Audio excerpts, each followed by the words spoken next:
Taarifa hii ya habari ni kwa udhamini wa kampuni ya kutuma na kupokea pesa Fizi One.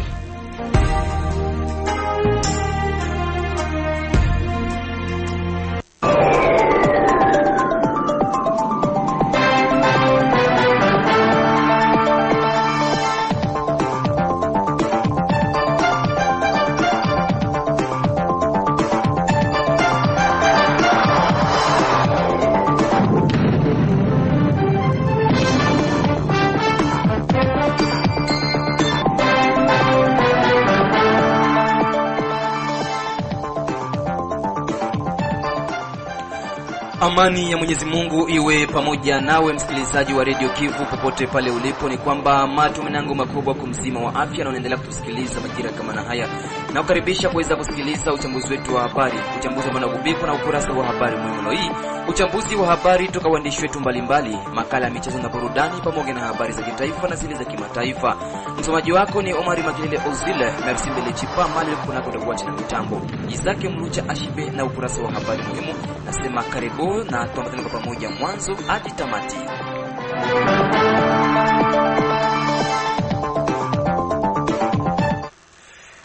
Kabla gisi nilivyo kujuza msikilizaji ni kwamba utakuwa na nafasi kusikiliza habari muhimu na mkaribisha Isake Mlucha Ashibe.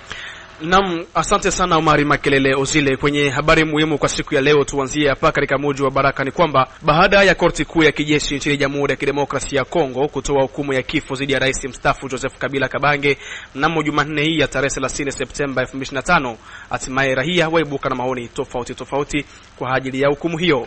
Na huko Uvira pia hukumu ya kifo iliyotolewa dhidi ya rais mstaafu Joseph Kabila nayo korti kuu ya kijeshi mjini Kinshasa sio halali bali ni kutaka kupumbaza baadhi ya wakongomani, ndivyo amesema leader tena mwanaharakati wa kisiasa jimboni Kivu ya Kusini Andre Byadunia. Na kwenye habari ya kimataifa, Burundi, changamoto ya ukosefu wa umeme nchini Burundi yaleta hatari kubwa kwa vyombo vya habari, hali inayosababisha vyombo hivyo vya habari kushindwa kufanya kazi vizuri na vifaa vingine kuharibika kutokana na kukatika kwa umeme kwa mara. Naam, ni habari hizo na zingine nyingi ndizo zinaunda uchambuzi wetu wa habari kwa siku ya leo. Ni kuache Omari Makelele Ozile uje kwa kina kabisa kwa uchambuzi wa habari.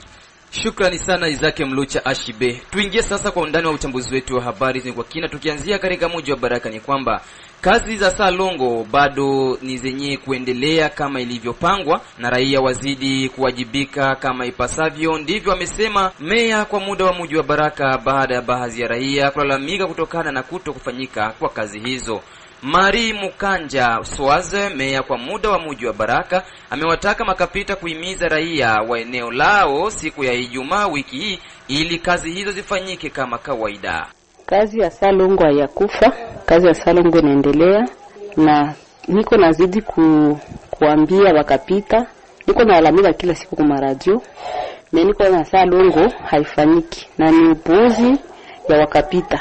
Juu kama wakapita wanasisimiza wakaaji na pale wakaaji pale wanasikia na wanafanya ili kazi. Lakini wanasema vile upuuzi ni wakapita, na niko nasema kila siku ku radio kama vendredi Salongo iko na kuwa. Depuis niliingia siasema sasa Salongo siku.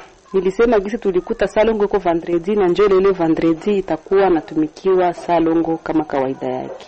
Mimi na wajulisha wa raia wote kwamba Salongo itaendelea na napatia angalisho kwa wakapita. Angalisho. Nasema wakati ndapita mu makartier vendredi nihakikishe kila kapita alitumika kazi ku quartier yake. Mimi napenda kuambia wakapita kama vendredi kila kapita aite bakaji yake na watumike kazi kuma quartier yao. Ile njoo naambia wa raia kama Salongo inaendelea na iko na wasivunjike moyo, Salongo iko.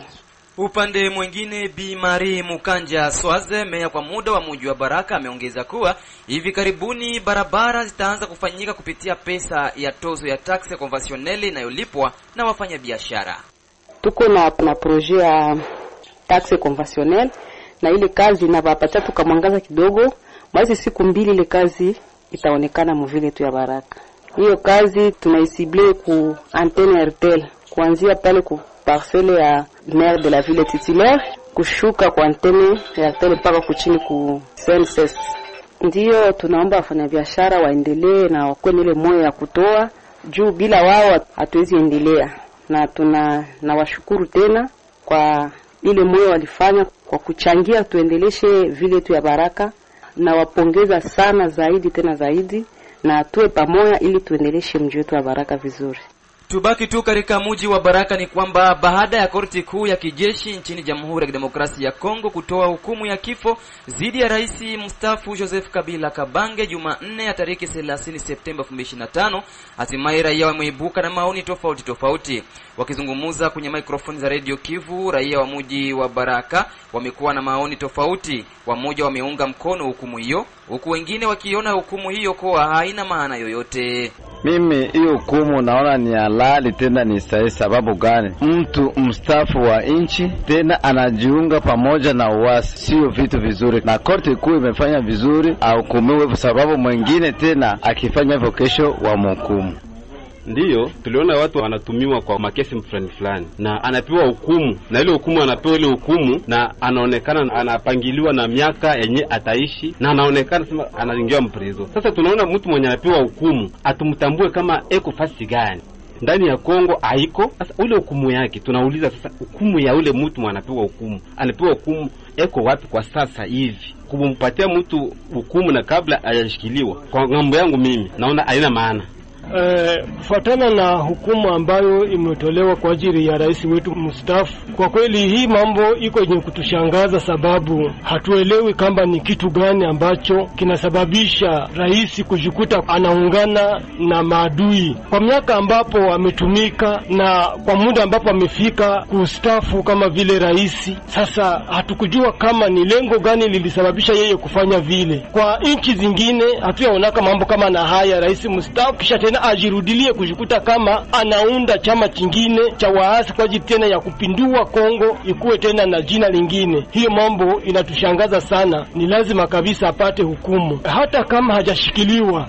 Tujielekeze kule katika mji jirani wa Uvira ni kwamba kazi za kuweka lami au goudron kwa Kifaransa ndani ya barabara namba 5 ya taifa zinaendelea vema mjini Uvira licha ya changamoto zimoja za mita 30 upana kutokuenea katika eneo zimoja, na hivyo kuzusha tishio kati ya baadhi ya wamiliki wa nyumba na kampuni inayotekeleza mradi huo.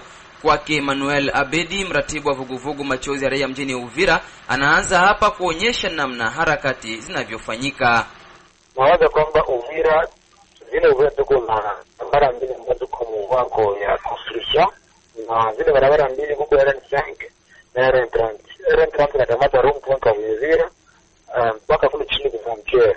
Wengine inaanza kurombo kwa Uvira tena mpaka kuporo ya Kalundu. Ni sababu nyingine ambazo zitapata marshi ya kufanya kazi. Na fikiri kwamba RN5 umwe naonyesha pia mzuri hapo na RN30. Wale tangia walianza kuonekana sura na meme ya kuonyesha barabara nzuri ya Kenya kana Uvira. Na sababu deja bomba make deja bashanza deja tia ile kolo itakamatia kudro na kutia deja ni maseparatere barabara ukauliza kwa barabara 4 band. Donc ni kupanda ni kushuka. Alors kuna taonekana ndema yenga kidogo kunivua Mulongwe na espace zimwazimwaza huko Kalungu na papo monima para pora ya no SP ile 30 metres. Na namna kitu kwa tena ile kerege souvent tuko tunapale mama remarque kitu kwa jenga mama mwenye respect peut-être na kitu mwa hiyo inaonekana. Donc comme constat kwanza ni sécurité ni kumujira pour le moment haiko stable. Sasa mmoja piga na kote mchana tu unajua makazi nafungana na kitu pia nafunga makazi. Ndio si ma perspective ya tena maandamano mbali pia na viko na kote vinandamaje. Ndio kwa très sensible sana ni dans les dates limiko ni 30 metres. Ndio ni bazao mpaka sasa mmoja za wamolewa. Na bengine deja kama waliendala mbukichana msipa jusqu'à présent tunaona remarquement zinazimwa vraiment barabara shinishi mmevirage. Mais aussi magari mlivyo Mulongo pale ndio dédiata. Donc la casa zoezi vivyo mile donc vile kwa magari kwa malabala ambo na kwa barabara lazima utakuwa na ile grand souci kwa entreprise kujua no avancement ya kazi. Aiza kuhusu swala la kupitisha barabara kwenye eneo la Kalundu, Emmanuel Abedi, mratibu wa vuguvugu Machozi ya Raia mjini Uvira, amejibu mara tena. Dosia ya Kalundu, bora Kalundu, unajua mkupe njia mporomoka Logota, mtenye mpora Kalundu, Bon, barabara patia mingi pale ishakuliwa na maji ya Tanganyika. No. Kawa barabara tupitisha ngambo ya yule la falili na nyumba yote niko mngambo yule niko mwele tranquilmente baba ile franga itabaki kama domajima ya hao kama watu ile franga waipitishe mumai watakuwa wanasema mitanga ule mumai marketele ile station yao nyumba usha mai barabara bila mwenye nivo kulingia ala sisi yenyewe ni hasa ile danger iko na tisi ya barabara iko na ina avance ni amu suivi na kwa desable. Ngata vile danger parce que yeye barabara kipata Uvira ilisela hata maana beaucoup de choses. Tutakosa tena dengi na balagala kipande ndio tukamila kwa alert kama kwamba wafanye verification kenda mnivo mlima kwa ile de la folie. Barabara inataka ngusha mlima yetu. Ile mlima na iko na nani mwaka dhambi sana. Kuliko wakule manyumba ngamba yulu watapenda mlima ba yefasi. Donc huko vitu tunataka ndio manyanga. Ni tukao ni kwa alert ile kwa viongozi vile kufanya ile hapa. Gloire à Dieu, les mêmes de la ville au cadre du Molété, aujourd'hui, là, aussi, les femmes sur le terrain, après, la couture, c'est très difficile. Na hiyo ndio kwa mbele ni kusanya ile sisi population ya Uvira kulingana avancement à travers un grand kule ndio kusanya ile théâtre donc on sait pas quand on tena monde gana monde wa Kobe kana monde wa mapanya msita alors kule mbo iko wanatengeneza mais hawafiki vraiment kuleta espace donc mwangaza kuonyesha relevant ke ndio wanatengeneza yeye anafanya kushikilia na malerte za nyingi ina financiera sasa ni gouvernement central iko dirigé na président Tshisekedi na ile kwa financer na banque mondiale kama mlezi. Alors ulievoke question ya manke ya parking yenye inaweza saidia kwanza kudegaje zile magari zote. Mnawaza je hiyo itapata solution kweli au itapita tu vile? No, itapata solution parce que nayo Uvira tuko na espace za mingi sana. Ndio yeye tuna kurapeleka kama arudi ndi tuko na parking parking alita pale na malazima tujarnyeta ndio inaikana mu wasoda yetu FARDC. Tubaki tu katika mji huo wa Uvira ni kwamba hukumu ya kifo iliyotolewa dhidi ya Rais Mstaafu Joseph Kabila nayo korti kuu ya kijeshi mjini Kinshasa sio halali bali ni kutaka kupumbaza baadhi ya wakongomani, ndivyo amesema mwanaharakati wa kisiasa jimboni Kivu Kusini Andre Biadunia, wakati ambapo maoni yanaendelea kutolewa baada ya hukumu ya Rais Mstaafu Joseph Kabila Kabange. Andre Biadunia hakubaki kimya juu ya swala hilo. Tumesikia hii procès nafanya plus ya 5 mois na matokeo njoo ile imetombe, wanasema wanamkondane maisha yote, donc condamnation à mort, wanamkondane alipe plus ya 30 milliards ya dollars na mabia yake itakuwa confisqué.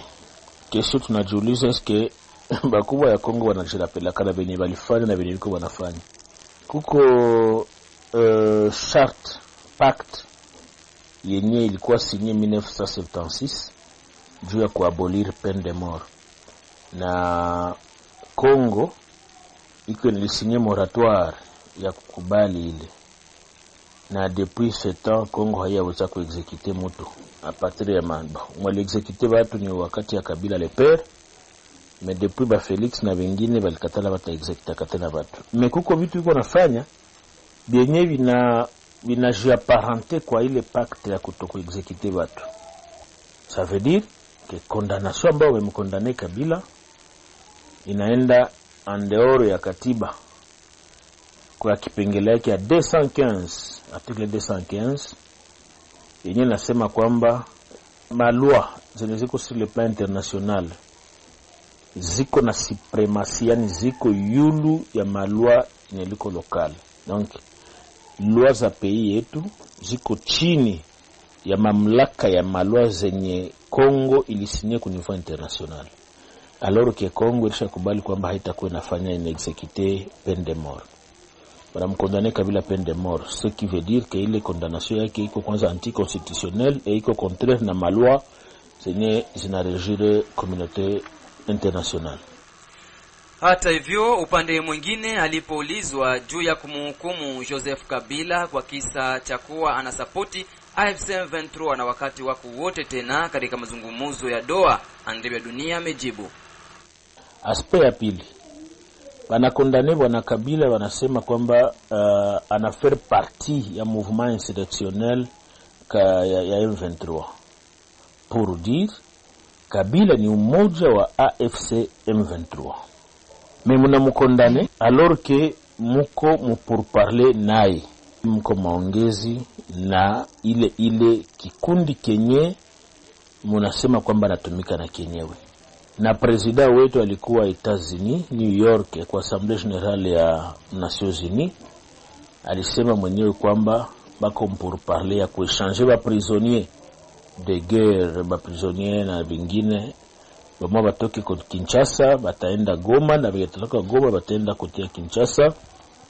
Kesho ya kujiuliza, est-ce que Kabila takuwa mwa ile lo ya venye batakuwa échanger? Pourquoi na condamner chef wa M23 alors que uko naye kumeza moya mko mnazungumza? Ya tatu, pourquoi mumoma yenye tuko amo ya matractation, vita na mambo mengine tunaenda kufanya hii maaction ya charme, procès fantaisiste? Haiko njo procès ya kwanza. Bana kondana kavile bakamere banani kisha deto wama unasikia walikuwa libere. Meyeye Kabila haiko hata mpei kwa yake nje. Utamkuta wapi? Eske murenforcer kumpatia nguvu za kutafuta namna gani tanuire peuple congolais niko kwa este ya pays? Parce que wakati Kabila aliapparaître Goma, nilifanya interview nikasema kwamba Kabila kumba alikuwa anatudanganya. Yeye ndo alikuwa na nurire, ndo alikuwa anaweka M23. Alikuwa tudanganya kiko napigana nayo, kumbe ilikuwa ni kitu yake. Maintenant nataka kumwambia onekane wazi parce que msha mkondane na tena interemu yenu bitakuwa bikuwe. Nani atasubiri? Ni si ba Kweste, si ba Baraka, ba Fizi, ba Uvira, Mwenga, sibe tuko tunakufa mabeni nafasi nyingine. Beliko Kinshasa kila siku watuambiaka vita kwa 2000 km. Donc habituoni. Hii procès iko ya kuwa organiser leo wala kesho. Bangiacha kwanza warekipere ma entité zeneziko mikono ya M23, mu agression rwandaise, ndio bakie ku organiser le ma procès yao. Mimi niko nawaza kwamba moma haikuwa favorable kwa kuorganize vile vitu parce que Kabila kula kwa mtamkuta.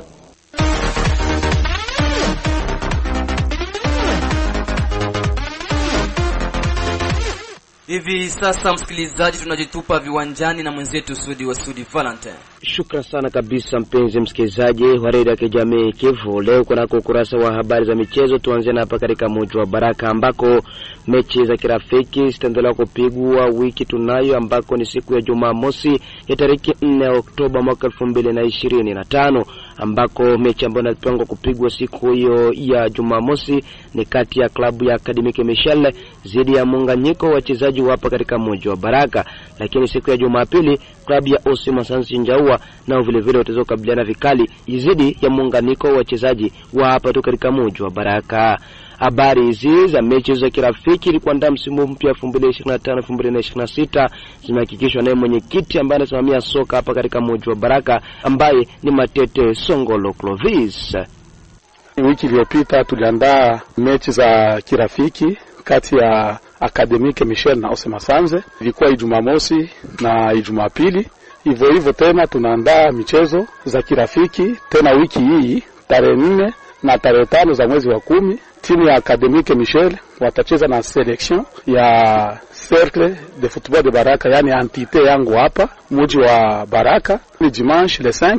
Timu la Osema Sanze itapepetana tena na selection ya Baraka. Selection ambayo tunaandaa sisi ni selection ya entité yangu. Donc selection ya wachezaji ambao wako mwantite yangu ya Cercle de Football de Baraka. Cercle kweli ziko nyingi, kuna Cercle de Football de Katanga, de Tanganyika, Nganja Littoral, ziko nyingi, lakini selection ambayo mimi nayogusia hapa ni selection ya Ville de Baraka. Katika wa manager wote ambao wanapatikana katika mji wa Baraka, nimemteua ndugu Evariste Mwevi asimamie selection hiyo ambao watakaopepetana siku ya 6 na siku ya Mungu. Upande mwingine, mwenyekiti huyu ambaye anasimamia soka ndani ya mji wa Baraka ameomba kwa mashabiki wote wa mji wa Baraka kuungana kwa pamoja ili kufanya kazi vizuri. Mashabiki wapendelevu wa soka ninawaomba wazidi kuniunga mkono, kwani mkono wangu peke yangu bila mawazo yao hatuwezi tukaenda mbali. Ninawaomba waje tukae pamoja, panapoonekana hapa hapaendeki vizuri, ninawaomba wanisogelee, wanipe mawazo, tujue kipi cha kufanya kwa ajili ya soka yetu ya Baraka isonge mbele. Tukiwa tu katika mji wa Baraka, msikilizaji wa redio ya kijamii Kivu, ni kwamba kikao cha kuandaa tournament nyingine ya mechi za makata kinaandaliwa kufanyika siku ya 4 ya wiki tunayo ya tarehe 2 Oktoba mwaka 2025 kunako ukumbi wa vijana hapa katika mji wa Baraka, na ambako ni baraza la vijana hapa katika mji wa Baraka ambao waliweza kuwaitisha. Na hivyo msikilizaji, wanaoalikwa kuhudhuria kwenye kikao hicho ili kuandaa tournament mpya ya mechi za makata ni pamoja na viongozi wanaosimamia soka ndani ya kata la Matata, kata la Majengo, kata la Malala, kata ya Mwandiga, kata ya Kiboncho, kata ya Makampanyi, kata ya Kalinga Sud pamoja na kata ya Matongo. Viongozi hao wa kata hizo 8 wanaosimamia soka hapa katika mji wa Baraka wanaalikwa kuweza kuhudhuria kwenye kikao hicho ambacho kitaweza kufanyika siku ya Alhamisi. Na mwishowe michuano ya klabu bingwa katika bara la Ulaya inaendelea kutimua vumbi, na majira ya 3 kamili za usiku Barcelona watakipiga vikali dhidi ya klabu ya Paris Saint-Germain, Arsenal watakabiliana vikali dhidi ya Olympiacos, Bayern Leverkusen watakata mzwa fitna dhidi ya klabu ya PSV Eindhoven, klabu ya Napoli huko nchini Italia wataweza kukaribisha klabu ya Sporting Lisbon huko nchini Ureno, klabu ya Villarreal wataweza kupambana vikali dhidi ya klabu ya Juventus, klabu ya Monaco watakata mzwa fitna dhidi ya klabu ya Manchester City hapo nchini Uingereza, na klabu ya Borussia Dortmund wataweza kupatana vikali dhidi ya klabu ya Atletico Bilbao. Na kufikia hapo mpenzi msikilizaji wa Radio Kijamii Kivu, ndipo naweka nukta kunako ukurasa wa habari za michezo, huko nikiwa na vana nambari 19 mgongoni. Radio Kivu, michezo leo.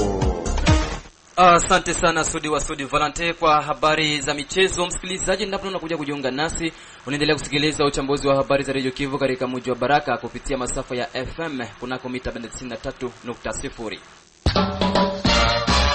Kampuni Fizon Baraka, Mboko na Misisi ni rahisi kutuma na kupokea pesa cash pote ulimwenguni bila usumbufu. Na upande mwingine katika habari za kitaifa ni kwamba muundo wa FCC umetaja kutoridhishwa na hukumu ya kifo iliyotolewa dhidi ya Rais Mustafa Joseph Kabila Kabange na kuomba sheria ifanyike kwa kuwa kesi inayomkabili rais huyo wa zamani ni ya kisiasa. Safari Masidilwe na mengi zaidi. Naam. Rais wa zamani wa Jamhuri ya Kidemokrasia ya Kongo Joseph Kabila Kabange, ambaye aliongoza nchi kuanzia mwaka 2021, ambaye aliongoza nchi kuanzia mwaka 2001 hadi 2019, alipokea adhabu ya kifo mbele ya korti kuu ya kijeshi ambayo ilimhukumu kwa makosa ya usaliti na kushiriki katika harakati za uchochezi. Familia yake ya kisiasa AFC inapiga kelele na kupinga kuna hukumu dhidi ya Kabila na kutaka haki ya nchi iweze kutawala. Kupitia taarifa Jumanne Septemba 30, siku ambayo uamuzi wa mkuu wa zamani wa serikali ulitolewa, FCC iliuliza swali ambalo inafafanua kama lisilo halali na kuwa na majuto kuhusiana na hukumu hiyo, na kusema wako tayari kwa kupambana dhidi ya uamuzi wa korti kuu ya kijeshi. Kwa upande wa FCC, hukumu iliyotolewa baada ya uratibu usiokuwa halali tangu mwanzo wa kesi hadi mwisho, na ambako hukumu imetamkwa dhidi ya kiongozi wa FCC sio tu kama mtu wa kawaida wala rais wa zamani wa jamhuri, pia ni juu ya nchi yenye haki, sheria na ushindi wote wa kidemokrasia uliopatikana wa mapambano makubwa ya raia wetu kwa karibu miongo miwili. Ndio sababu haikubaliki, na ni kupitia hivyo ndio maana itaendelea kupiganishwa kwa malengo mpaka haki ipatikane, kama tunavyosoma katika hati hii iliyosainiwa na Raymond Chibanda, mwenyekiti wa kimkakati wa FCC.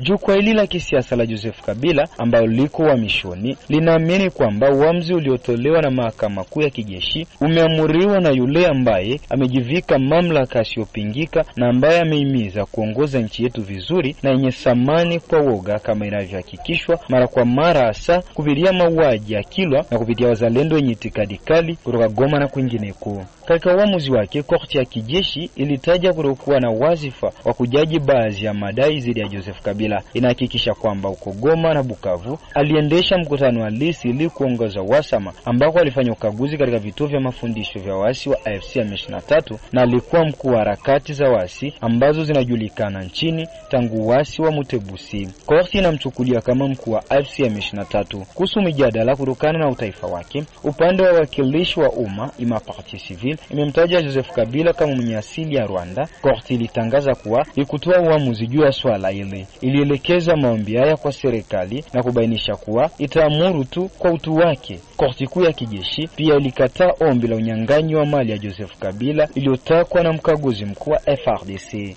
Ni hayo ndio ambayo tulikuwa nao kwenye habari za kitaifa kwa siku ya leo. Tumalizie uchambuzi wetu wa habari na kule Burundi ni kwamba changamoto ya ukosefu wa umeme nchini Burundi yaleta hatari kubwa kwa vyombo vya habari hali inayosababisha vyombo hivi vya habari kushindwa kufanya kazi vizuri na vifaa vingine kuharibika kutokana na kukatika mara kwa mara kwa umeme. Radio Kivu Burundi, tunajiunga na mwenzetu Bukuru Elias Daniel. Changamoto ya ukosefu wa umeme nchini Burundi imeleta athari kubwa kwa vyombo vya habari, hali inayosababisha vyombo hivi vya habari kushindwa kufanya kazi vizuri na vifaa vingine kuharibika kutokana na ukatika mara kwa mara kwa umeme. Tunakumbwa na tatizo nyingi kutokana na hii kukatika kwa umeme kwa kila muda. Unaona vifaa tunavyotumia vinatumia umeme wa Regideso. Ikifika huyo umeme unakatika, gisi tunamaliza na siku tunaona umeme unakatika, unarudi baada ya dakika 5, unaongeza tena umeme unakatika. Kuna vifaa vyetu huwa haviongezi tena kutumika vizuri, juu hatupati huyo umeme wa kuenea. Ingine tatizo, wale watu wanatufuata hawaongezi tena kutupata, hawaongezi tena kufuata vile vipindi, hawaongezi tena kupata habari tofauti.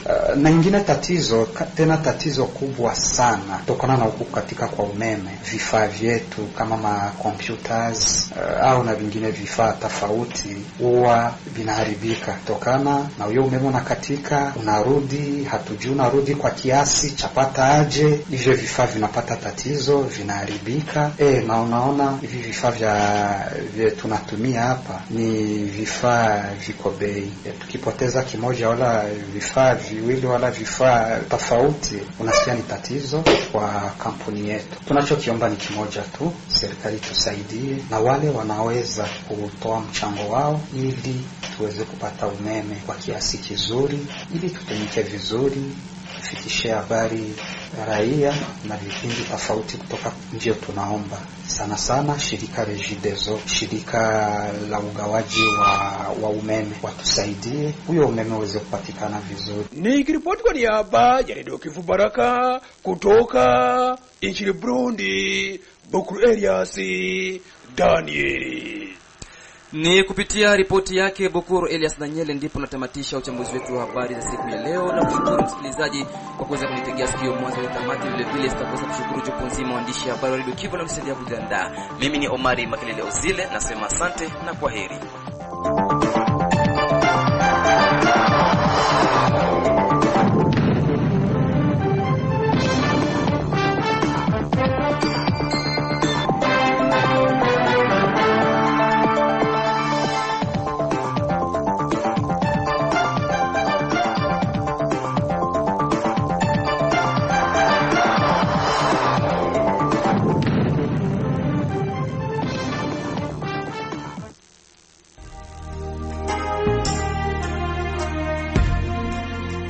Taarifa hii ya habari ni kwa udhamini wa kampuni ya kutuma na kupokea pesa Fizi One.